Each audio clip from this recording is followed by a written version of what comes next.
Hey, today we're kind of practicing and we're good out of the general strength phases. So I just kind of wanted to have a new conversation, just, always talking about new things and kind of updating and so forth like that. And basically, we're talking about today how correlation kind of goes in training. So we just got a general strength and general training phase, basic things.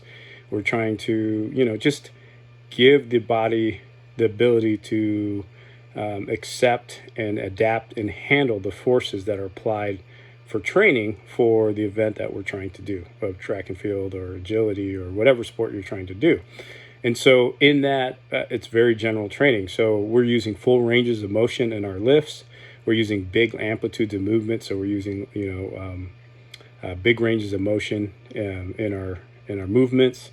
We're trying to get a lot of core stability. We're trying to build everything in regards to the kinetic chain and building up the sequence from the ankle, the toe, all the way up through the body.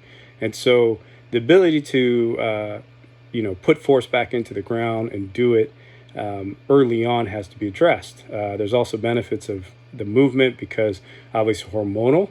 The big muscles are used. You get a nice spike of testosterone and other, positive hormones that are going to help with, building of muscle and so forth like that.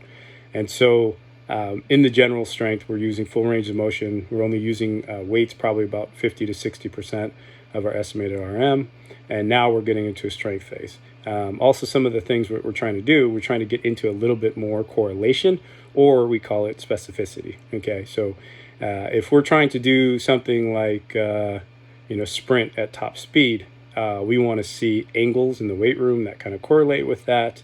We want to see strength that can handle the vertical forces of running max velocity, the forces that it takes to accelerate and move out of the blocks.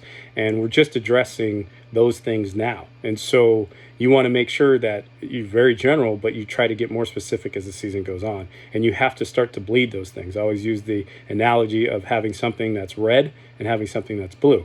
You don't want to just go from red to blue because you're going to get injured because, as we say in training, you increase volume and you increase intensity, there's more a chance for injury. So what we do is we want to bleed those things. It's the density of training, of going from a very general high volume thing to a very specific high intensity thing. And so we want to go from red to a shade of red blue, red purple, going on that continuum until we get to blue. And so in your coaching, and if you're an athlete, listening to your coach, seeing how much they are progressing through the different kind of exercises and things that we're trying to do. And as a coach, making sure that you're progressing. So you don't want to be doing full slow squats later in the year. That might be a time when we're starting to address jump squats with the hex bar or something like that. So we're getting into angles and speeds and contractile of the muscles as fast as what we want to see when we're doing max velocity sprinting or acceleration. So it's a really exciting time right now.